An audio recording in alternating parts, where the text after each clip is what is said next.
हमारे देश में इतने सारे लोग में हमारे देश के लोग बहुत कम सफल होते हैं। हमारे देश के बहुत सारे स्टूडेंट जो है सफलता नहीं पाते हैं। इसके पीछे क्या कारण है, क्यों हमारे देश के स्टूडेंट सफल नहीं करते हैं? तो आज मैं आप लोग को ऐसे बताऊंगा चीज जिससे आप समझेंगे कि हमारे देश के विद्यार्थियों का असफलता का कारण क्या है। मैं एक शिक्षक हूं, मैं पढ़ाता हूं। वैसे में आज मैंने एनालिसिस किया है, अपने से मैंने इसे देखा है और समझा है इस चीज को। जैसे हमारे देश की सबसे बड़ी कारण है तो हमारे देश की लोगों की इकोनॉमिकल कंडीशन सही नहीं होना, यानी बैकग्राउंड सही नहीं होना। जितने भी हमारे देश के बहुत ऐसे विद्यार्थी हैं, मैं उम्मीद करता हूं कि जो बहुत सारे विद्यार्थी कुछ ना कुछ काम करके, कहीं पढ़ाई पढ़ाकर, किसी स्कूल में किसी ट्यूशन को पढ़ाकर, किसी चीज को पढ़ाकर वो अपनी स्टडी करते हैं, छोटे काम करके भी स्टडी करते हैं। इसके पीछे क्या कारण है? विदेश के लड़के इतने आजाद क्यों होते हैं? क्योंकि विदेश के लड़के इसलिए आजाद होते हैं कि उसकी फैमिली की कंडीशन जो है, स्थिति जो है बिल्कुल मजबूत है।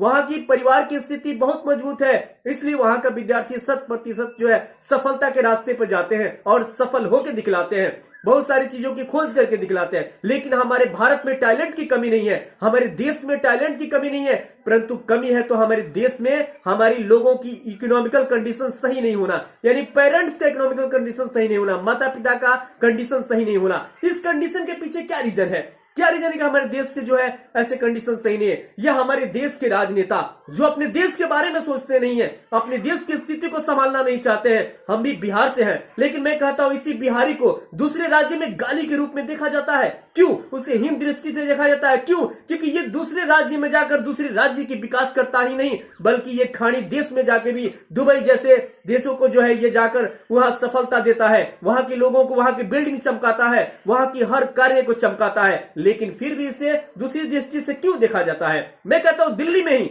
हमारे बिहार के लोगों को सही से नहीं देखा जाता है। क्यों? क्योंकि बिहार के लोग 500 की ट्रेन पकड़ के आते हैं और 2 लाख का इलाज कराते हैं। क्यों हमारे देश के लोगों को ऐसा, हमारे बिहार राज्य को क्यों कहा जाता है? ऐसा क्यों कहा जा रहा है हमारे राज्य को? मैं कहता हूं कि हमारे दिल्ली में ही पार्लियामेंट में हमारे देश से सबसे ज्यादा मंत्री, एमपी, एमएलए, एमपी जाकर बैठे हुए हैं उस राजभवन में। लेकिन हमारे देश के लोगों को क्यों ऐसा किया जाता है? हमारे राज्य के लोगों को क्यों दृष्टि से देखा जाता है? इसके पीछे क्या कारण है? अगर कोई भी राजनेता मेरी बातों को सुनता है तो मैं कहता हूं कि अपने राज्य को देखो कि तुम्हारे राज्य को ऐसा क्यों हमारे देश के नागरिकों को कहा जाता है। सिर्फ अपना विकास कर लेना इस देश का विकास नहीं है, इस राज्य का विकास नहीं है, बल्कि हमारे, जब तक हमारे पूरे राज्य के लोगों का विकास नहीं होगा, हमारे देश के लोगों का विकास नहीं होगा, तब तक हमारे देश का विकास नहीं हो सकता है। कोई भी माता पिता का बच्चा तभी आगे निकल सकता है जब उसकी स्थिति सही हो। उसकी स्थिति सही नहीं हो तो विद्यार्थी कभी आगे निकल सकता है, ना ही कभी सफल हो सकता है। ठीक है सर, मिलते हैं फिर अगले वीडियो में।